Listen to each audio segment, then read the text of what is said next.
Welcome back to the Monsters Morning Show Radio 104.1. We are live on our YouTube channel. You can check us out at Real Radio Monsters on YouTube. I'm Russ Rollins, along with Angel and Carlos, Savannah, Ryan Holmes, and our special guest today is Jose Baez, who is here with us. He's going to have a book signing tonight at 7 o'clock at 310 Lakeside. Now, the book it's called Unnecessary Roughness, the Inside Trial and the Final Days of Aaron Hernandez, because Jose represented Aaron Hernandez. And I forgot about that. But going back to the Casey Anthony case, which we talked about it incessantly here because it was an Orlando thing, and that's what everybody is texting. Ask Jose Baez if he had a romantic relationship with Casey Anthony. A lot of people were saying that. We want to know. Did you ever hear that? I mean, of course. So first of all, we can't get to the book, or Aaron, we got to finish up with Casey. I'm sorry. We'll get to that. Okay, so all right, here's the whole story. Yeah. So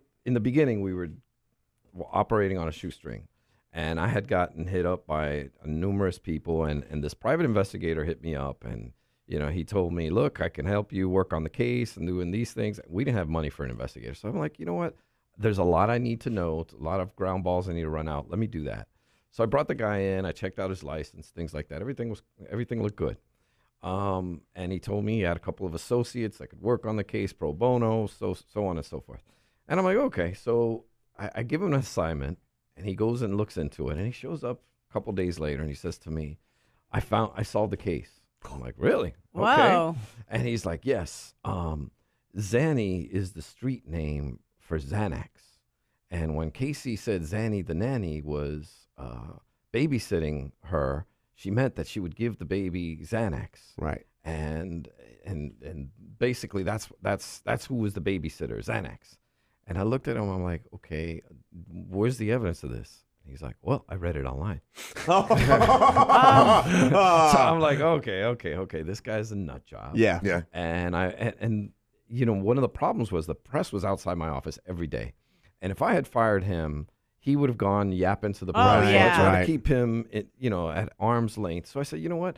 Go outside the Anthony home and watch the protesters, see if anybody suspicious shows up. And basically, I'm telling him, go watch the grass grow. Right. And the next thing you know, time goes by, and he just won't get out of the way. He keeps getting it. So long story short, I end up getting rid of him because he started with these crazy stories, like Kaylee was kidnapped, and she was flown on a private jet to Colombia, and then she crossed the border into Venezuela. Real conspiracy stuff. And we had to keep this under wraps, otherwise, until extraction was in play. We used to call that the extraction email. Yeah. And it got to the point where it was ridiculous. So I got rid of him. But he got really close to the Anthonys from being outside their house all the time. Right. So they hired him. Yeah. And I told him, you can't do that. It's a conflict of interest. He didn't care. He went on anyway. And so he stayed attached to the case forever. Yeah. And other things happened with him, which I'll get into later. But long story short, he and I had a lot of bad blood. Mm-hmm. And when he testified in his deposition, he said crazy things like the post office, the plane that Kaylee was flown to was owned by the post office. So basically, the post office kidnapped Kaylee. Right. They took her to Puerto Rico, and from Puerto Rico, she went to Colombia and then crossed the border into Venezuela. Well, he knew Colombia was next to Venezuela, but he forgot to know that Puerto Rico is nowhere near Colombia. Yeah. So, he was just so ridiculous. And then he said El Chapo paid for her defense. So he kept saying things. He kept all these conspiracy theories. And then when Roy Kronk's bankruptcy thing came up, he filed an affidavit claiming all these ridiculous things, that she ran out of my office naked, despite the fact that I had like 6 people working there and nobody saw such a thing. Yeah. And it was just outrageous. And I at the end of the day, you like to say you don't care what people say, you don't care what people think, but my son is 9. Yes. He's going to read this one day. Right. And it wasn't till last year for the very first time where he walked up to me and he said, "Dad, who's Casey Anthony?" Wow. Oh, really? Yeah. So, so these things you kind of, I used to brush them off my shoulder. Now, as I get older, I kind of wondered, damn, how do I approach that? Yeah, a lot of times when, and I know, like I've been accused of stuff before, and you feel like if you talk about it, then you're adding credence to it. But when it starts rolling and rolling at some point, so you're saying no romantic thing with you and Casey? No way. Okay. I was married. But that guy married making that up, it spread from him, and that's how people started to think that? Oh, no. It became a news story because they said, court filings. In a court filing that this happened and this happened and that happened. Well, first of all, it was an unsolicited information that he decided to throw in there, and it was struck from the record. The judge, it was in a federal court, so a federal court struck it from the record because it had zero credibility, and nobody reported that. But okay, Jose, let me ask you this. I got to sit and listen to Carlos asking me these questions. I'm hitting the hard-hitting questions. Ready? Last one, then we'll do some Aaron. Ready? Take me back to that moment when you're getting the call from Casey. You're about to pick it up. You know she's on the other line. It's your first time talking.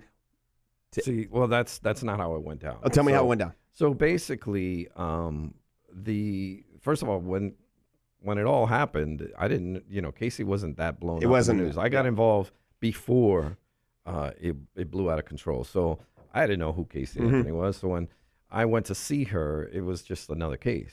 And it wasn't until it really wasn't until 3 days later that it blew up. Wow. So, there's no crazy moment. Hey, so it looked to us that she seemed to lie a lot, and we've always been told that you never lie to your doctor and don't lie to your lawyer. You got to tell them all the truth. So when she's talking to you, are you able to tell whether she's telling you the truth or not? Is that possible? Well, we had our real investigator who joined later went and spoke to some of our friends, and one of the best statements he got was, Casey would lie so much she'd be eating a fish sandwich and tell you it's chicken. Yeah. Damn. And when you're talking to her, are you know this? Right. Well, this was an issue with her. Okay, and it long preceded the case. Mm-hmm. So that's one of the things that I displayed to the jury. Everybody thinks, oh, she lied about where her baby was. She lied about this. She lied about that. Yeah, but she was lying years before. Yeah, and that's an issue. And I've gone out publicly and it's come out in court. I believe she had serious mental health issues. I agree. And you have to wonder where it all came from and how it all developed and things like that. So, I feel that there's a lot. If this was a recent fabrication, once the police got involved and they started questioning her and these were lies and stuff like that, but that wasn't the case. Yeah. Zanny the nanny existed for 2 years. Wow. Now imagine, she got up every day, got dressed, and got the baby ready and went to a job that didn't exist. Pretended to go to work. And dropped off, claimed to drop her off to a babysitter that didn't exist for 2 years. Yeah. Long before this case ever happened. So you got to wonder, and that's what I showed to the jury. This isn't recent. And there were all kinds of stories about the baby's father and different friends that didn't exist. We had I had a whole diagram in the courtroom of all these characters that didn't exist. That she made up. Yeah, she made up. Yeah, she's nutty as hell. The exhibit, I called it Casey's Imaginary Friends. Yeah. And that was really powerful for the jury to see, like cartoon characters of these imaginary friends that existed long before the case ever started. So when you go in with that mindset and say to yourself, well, wait a minute, now let's take a closer look of not only her mindset, but how she got that way. And now let's get down to the nitty gritty of the evidence. Mm-hmm. And that's kind of where I think the case turned. It forced you to look at the evidence because there was no recent fabrication of her lies. With us here, Jose Baez. Of course, he handled the Casey Anthony case, and Aaron Hernandez. Aaron Hernandez. I'm sorry. Okay, what I heard yesterday, a couple days ago, was that what ended up happening was the child drowned in the pool. Casey Anthony got freaked out, went and buried the child down the street, and that is what happened. Is that pretty much the case? That's what the evidence tended to show. We don't, as a defense, when you put on a defense, you don't have to prove anything. Yeah. That's the Constitution. You're not compelled to be a witness against yourself. So it's the prosecution's job, and they couldn't explain how come the same day that the child goes missing, the grandmother goes to the office and starts complaining about the ladder being down in the pool, and then they couldn't explain certain things that tended to show that she liked to swim all the time, and she would get out of the house and on her own, and they would have to bring her back, and there were numerous other things that kind of tended to lean in that direction. I believe if there's any evidence of what actually happened, it all points to that. But is it proven beyond a reasonable doubt? No. No. But, that's not my job to do, and we certainly weren't tasked with that. Is Casey Anthony someone you still keep in touch with? No. Text her. No.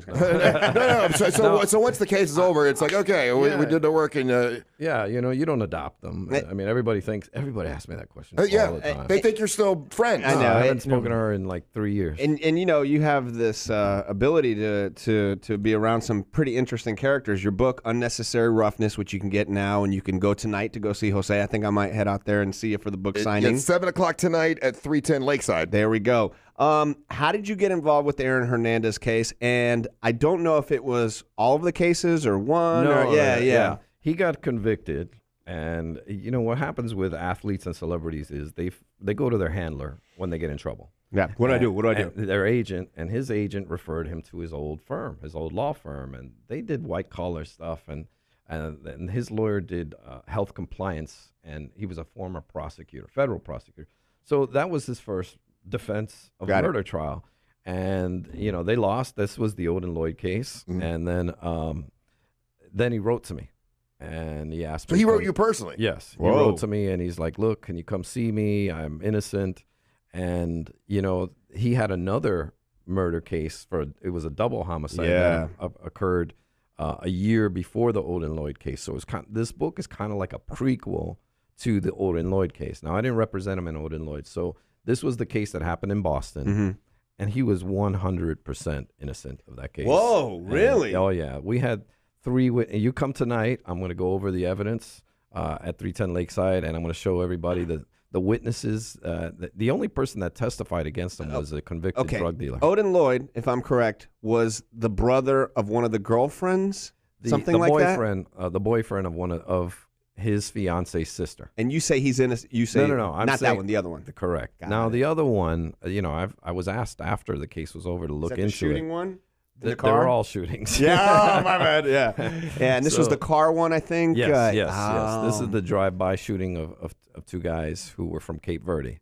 And you learn a lot in this business. I had never heard of Cape Verde until there. There are no Cape Verdeans in Miami. Yeah, so they're none up here. So that's gang members. I didn't know. It was questionable whether they were involved with gangs or not. These were immigrants. That's pretty much how it was tried. Hey, Jose. Okay, so a case like this, a guy tells you, "Look, I'm innocent," or Casey Anthony says, "I'm innocent," and then you're going through the case and you realize and you figure out, oh my God, they're lying to me. They did it. As a defense attorney, your job is just to keep going, right? Like, you can't go, listen, I'm not going to help you out. You killed that poor kid. I mean, you got to just keep going, right? There are some cases where you lean in that direction, but you never know. You're not there. So I've read many stories and I've seen many cases where they've confessed crimes and they didn't commit them.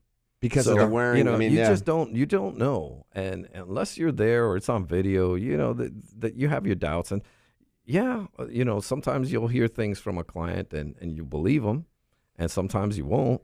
But that's not your task. Have you ever looked at? I look at it like a doctor. Okay. If somebody comes into the emergency room, they take care of them, whether they're a good person or a bad person. And they take care of them to preserve their life. And that's what I think a defense lawyer who handles these types of cases should look at their So case. you've never... go ahead. You do understand some people can't connect that, right? Some people are like, I don't understand that. Well, how do you say that? What do you say that to the doctor? Yeah. You know. Oh, he's a bad person. Yeah, Don't. A cop killer, a guy who shoots a cop, and the cop come in at the same time. They're gonna fight to save both of their lives. Right. That's a good point. And it doesn't matter. And that's kind of the way you try to approach it in a professional manner. Yeah, there are things that bring you involved. You ever turn one down? You ever just in your gut? You just said. I mean, I'm sure you've turned down cases, but you look at the person, you look at the trial, you look at the facts, and you're like, you know what? I can't be looking at this. I can't do this. We'll find out the answer to that when we come back. This guy's the teaser. All right. And well, I'm going to tell you, by the way, you can get your book signed tonight at 7 o'clock at 310 Lakeside with Jose Baez. We'll find out the answer to that when we return. You're listening to The Macho of the Morning.